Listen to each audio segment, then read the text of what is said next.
কেরাম এক স্টেজে উপস্থিত হওয়ার পদ্ধতি তৈরি হয়েছে।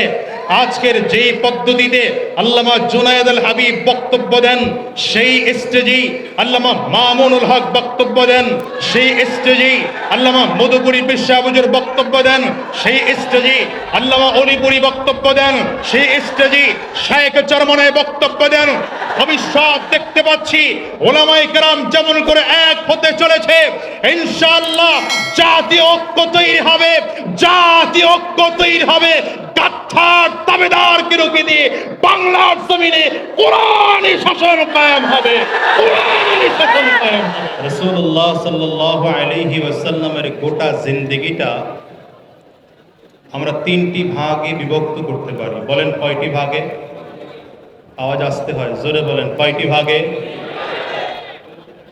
এক নম্বর ভাগ হচ্ছে মিলাদুন নবী সাল্লাল্লাহু আলাইহি ওয়াসাল্লাম।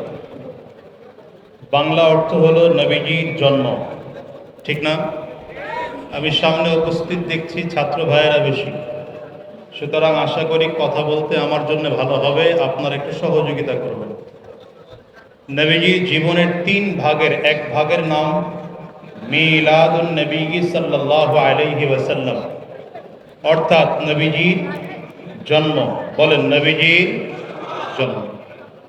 দ্বিতীয় ভাগ নবীজির শেষ দিন জীবনের, ওয়াফাতুন নবী সাল্লাল্লাহু আলাইহি ওয়াসাল্লাম, অর্থাৎ নবীজির ইন্তেকাল। নবীজির, বলেন কথা, নবীজির ইন্তেকাল। আর জন্ম থেকে আরম্ভ করে নবীজির ইন্তেকাল পর্যন্ত পুরো জিন্দেগিটা হলো সিরাতুন নবী সাল্লাল্লাহু আলাইহি ওয়াসাল্লাম, অর্থাৎ নবীজির জীবন আদর্শ। বলেন তৃতীয় ভাগের নাম নবীজির জীবন। প্রথম দুই ভাগ মিলাদুন নবী, নবীজির জন্ম, ওয়াফাতুন নবী, নবীজির ইন্তেকাল।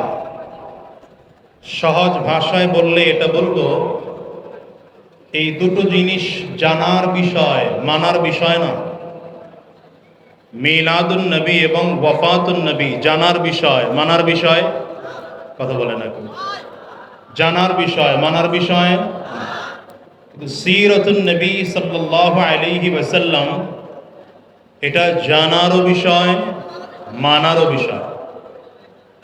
আরো সহজ করলে এভাবে বলা যায়, মিলাদুন নবী নবীজির জীবনের এক দিনের সাথে সম্পৃক্ত। যদি বলি যে মিলাদুন নবী পালন করব, তাহলে নবীজি যেভাবে জন্মগ্রহণ করেছেন আমাকেও সেই পদ্ধতিতে জন্মগ্রহণ করা দরকার। আচ্ছা বলেন, সেই পদ্ধতিতে আপনার আমার জন্মগ্রহণ করা সম্ভব না অসম্ভব? আবার নবীজি ইন্তেকাল করেছেন, নবীজির ইন্তেকালের সময় কিছু অলৌকিক ঘটনা আমরা দেখতে পাই, হাদিসের মাধ্যমে জানতে পারি। যদি বলি যে নবীজির ইন্তেকাল পালন করব বা মৃত্যু বার্ষিকী পালন করব, তাহলে নবীজি যেভাবে ইন্তেকাল করেছেন আমাদেরও ঠিক সেইভাবে ইন্তেকাল করা দরকার, ঠিক না? সেটা বাস্তব না, সম্ভব না অসম্ভব?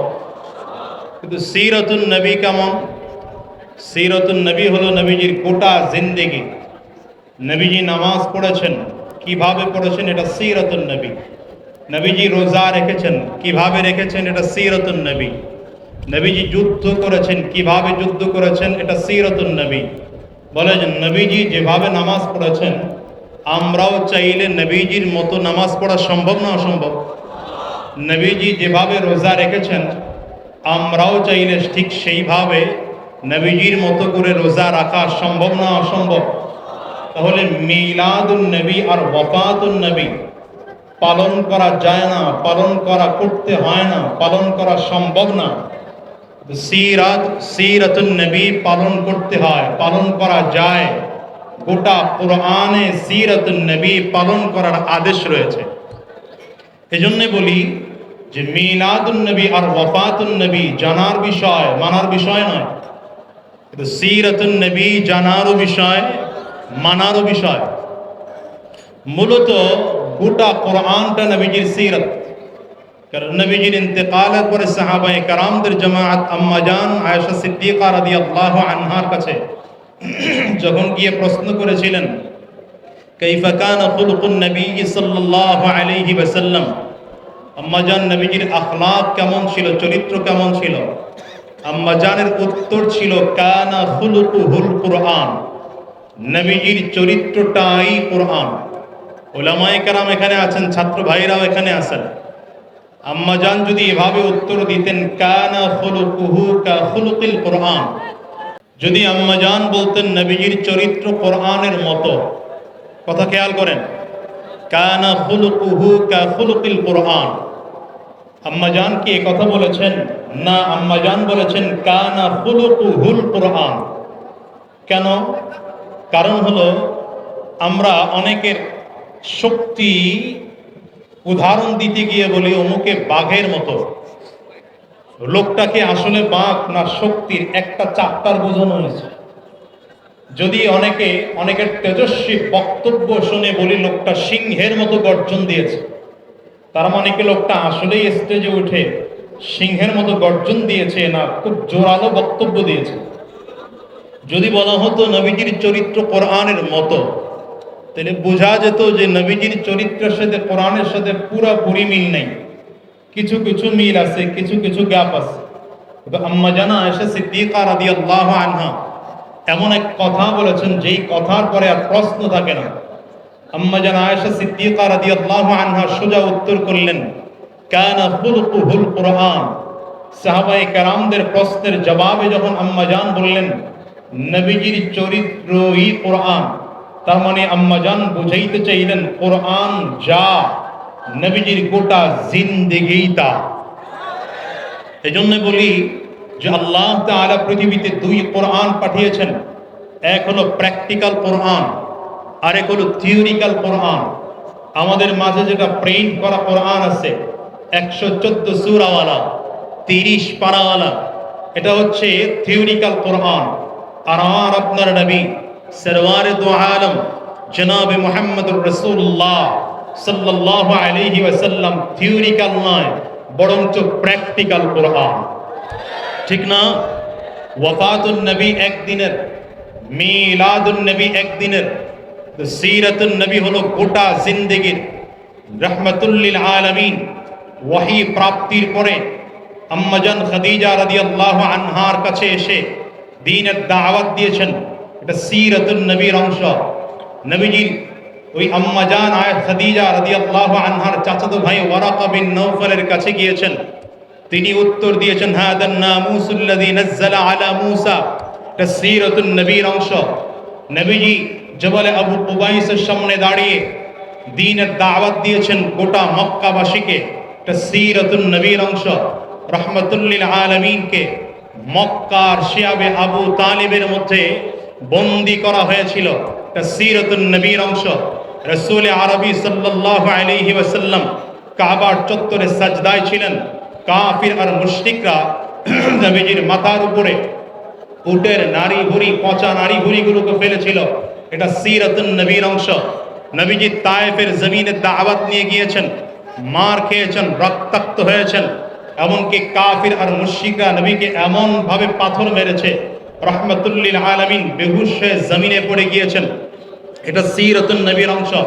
মদিনা থেকে কাফেলা এসে রাসূলুল্লাহ সাল্লাল্লাহু আলাইহি ওয়াসাল্লামের কাছে বায়াত হয়েছেন, বায়াত আকাবায়ে উলা সিরাতুন নবীর অংশ, বায়াত আকাবায়ে সানিয়া সিরাতুন নবীর অংশ। নবীজি হিজরত করেছেন মদিনায়, এটা সিরাতুন নবীর অংশ। বদরের যুদ্ধে হাজির হয়েছেন নবীজি, যুদ্ধ করেছেন সাহাবায়ে কেরামদেরকে নিয়ে, এটা সিরাতুন নবীর অংশ। উহুদের যুদ্ধে নবীজি যুদ্ধ করেছেন, সশরীরে উপস্থিত হয়েছেন, হাজির হয়েছেন, এটা সিরাতুন নবীর অংশ। খন্দকের যুদ্ধে রাহমাতুল লিল আলামিন হাজির হয়েছেন, সিরাতুন নবীর অংশ। মক্কা বিজয় সিরাতুন নবীর অংশ। বায়াতুর রিদওয়ান সিরাতুন নবীর অংশ। সর্বশেষ রাসূল আরবি সাল্লাল্লাহু আলাইহি ওয়াসাল্লামের বিদায় হজের ভাষণ, এটাও নবীজির সিরতের অংশ। গোটাটা রাহমাতুল লিল আলামিনের সিরতের অংশ। সুতরাং সহজ ভাষায় বলবো, মিলাদুন নবী আর ওয়াফাতুন নবী জানার বিষয়, মানার বিষয় না, সিরাতুন নবী জানারও বিষয়, মানারও বিষয়।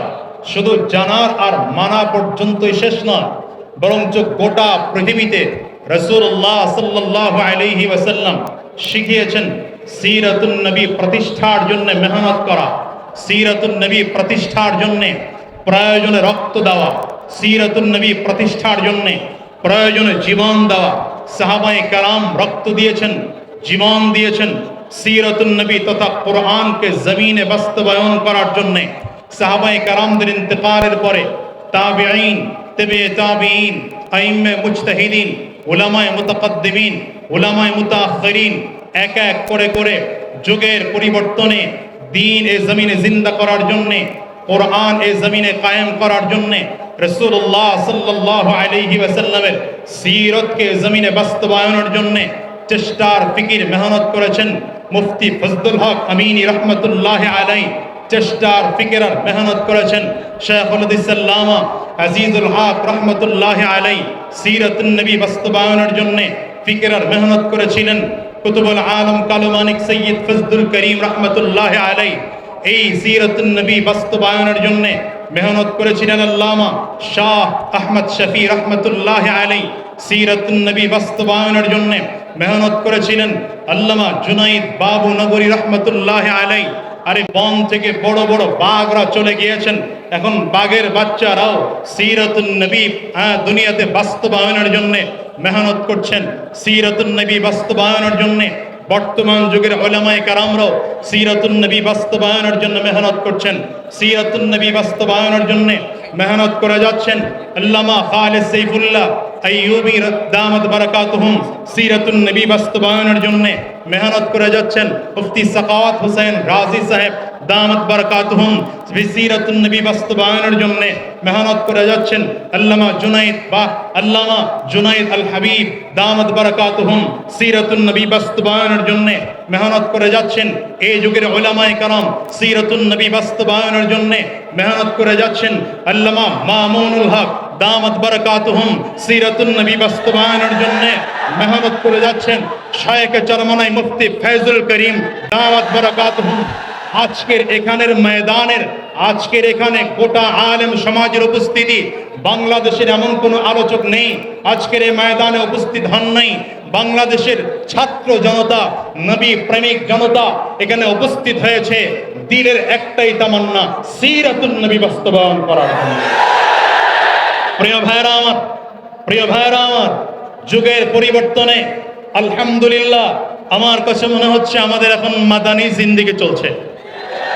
একটা সময় ছিল হয়তো ভয়ে কোনো কারণে আমাদের মধ্যে কথা বলার ধরন একরকম ছিল। আলহামদুলিল্লাহ যুগের পরিবর্তনে এখন কথা বলার পরিস্থিতি রব্বে কারীম তৈরি করে দিয়েছেন। উলামায়ে কেরাম এক স্টেজে উপস্থিত হওয়ার পদ্ধতি তৈরি হয়েছে। আজকের যেই পদ্ধতিতে আল্লামা জুনায়েদ আল হাবিব বক্তব্য দেন, সেই স্টেজেই আল্লামা মামুনুল হক বক্তব্য দেন, সেই স্টেজেই আল্লামা মধুপুরী বিশ্বাবুজুর বক্তব্য দেন, সেই স্টেজেই আল্লামা অলিপুরী বক্তব্য দেন, সেই স্টেজেই শায়েখ চরমনাই বক্তব্য দেন। ভবিষ্যৎ দেখতে পাচ্ছি উলামায়ে কেরাম যেমন করে এক হতে চলেছে, ইনশাআল্লাহ জাতীয় ঐক্য তৈরি হবে, জাতীয় ঐক্য তৈরি হবে। গাদ্দার দাবেদারকে রুখে দিয়ে বাংলার জমিনে কোরআনী শাসন কায়েম হবে, কোরআনী শাসন কায়েম হবে।